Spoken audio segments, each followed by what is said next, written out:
आखिर भगवान कृष्ण ने क्यों तोड़ी थी अपनी बांसुरी?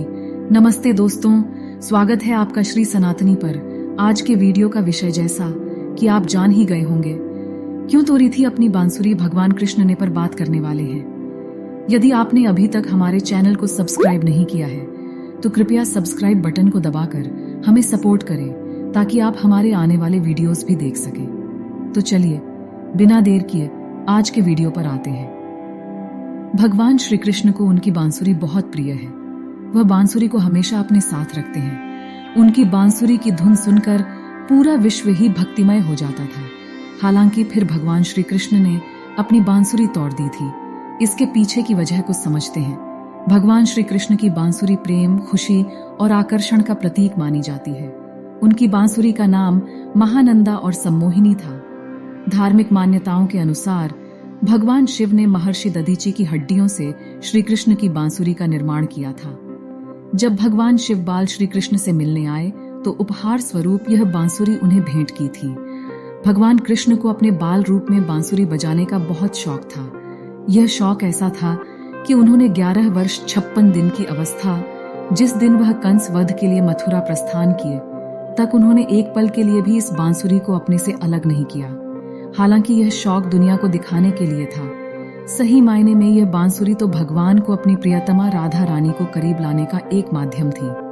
राधा रानी भी इसकी धुनों को सुनते ही भगवान से मिलने के लिए कुंज गलियों में दौड़ पड़ती थी। मथुरा जाते समय जब भगवान राधा रानी से मिले तो उन्होंने वृंदावन में आखिरी बार बांसुरी बजाई और राधा रानी से विदा लेने के बाद उन्होंने बांसुरी बजाना ही छोड़ दिया। इस विदाई के वक्त भगवान ने कहा था कि शायद अब उनकी मुलाकात न हो, लेकिन राधा रानी ने आग्रह किया कि वह गोलोक धाम प्रस्थान से पूर्व मानव शरीर में एक बार पुण्य उनसे मिलना चाहेंगी। भगवान भी उनके आग्रह को टाल नहीं सके, इसलिए उन्होंने भले ही राधा रानी के विरह में बांसुरी बजाना छोड़ दिया, लेकिन वह राधा रानी के दिलों के तार को जोड़ने वाली बांसुरी को नहीं छोड़ पाए।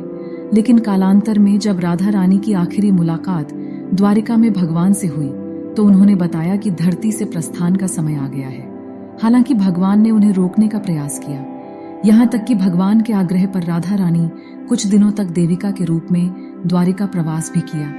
लेकिन राधा रानी ने कहा कि गोलोक धाम भी कुछ कार्य शेष हैं और उन्हें पूरा करना जरूरी है। इस आग्रह को भगवान टाल नहीं सके।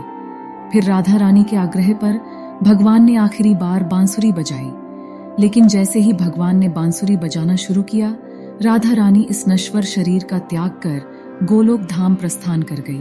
वीडियो में आगे बढ़ने से पहले दोस्तों, वीडियो को लाइक और चैनल को सब्सक्राइब जरूर करें। भगवान भी उन्हें जाते देखकर बहुत दुखी हुए और उनके विरह को बर्दाश्त नहीं कर पाए। उन्होंने उसी पल बांसुरी को तोड़कर झाड़ियों में फेंक दिया।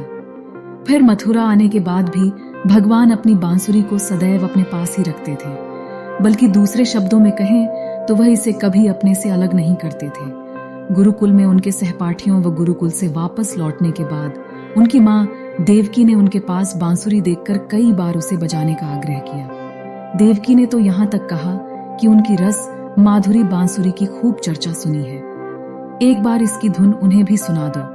लेकिन भगवान उनके आग्रह को भी टाल गए। यहाँ तक कि जब उद्धव ने इस बांसुरी को सामान्य वाद्य यंत्र कह दिया तो उन्होंने इसका महत्व और इसकी विशेषता बताते हुए बताया कि आखिर वह क्यों इसे नहीं बजाते। उन्होंने उद्धव को कहा कि क्यों बजाएं बांसुरी, किसके लिए बजाएं? आखिर जब राधा रानी ही नहीं तो बांसुरी की धुनों का मतलब ही क्या?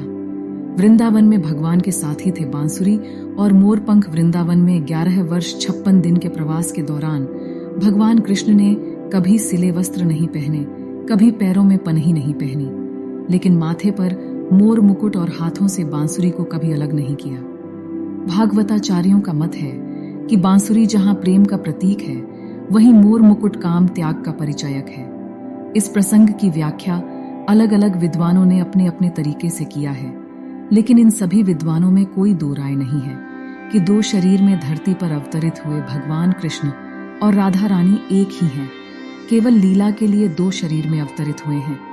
यह बांसुरी ही तो थी जो इन दो शरीरों के तार को आपस में जोड़ने का काम करती थी। कई विद्वानों ने यहाँ तक माना है कि यह बांसुरी भी गोलोक धाम से ही आई थी।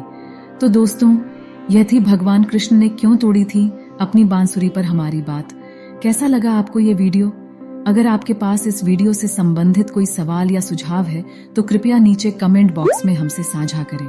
अगर आपने अभी तक हमारे चैनल को सब्सक्राइब नहीं किया है तो अभी सब्सक्राइब करना न भूलें ताकि आप हमारे आने वाले वीडियोस को भी देख सकें। धन्यवाद।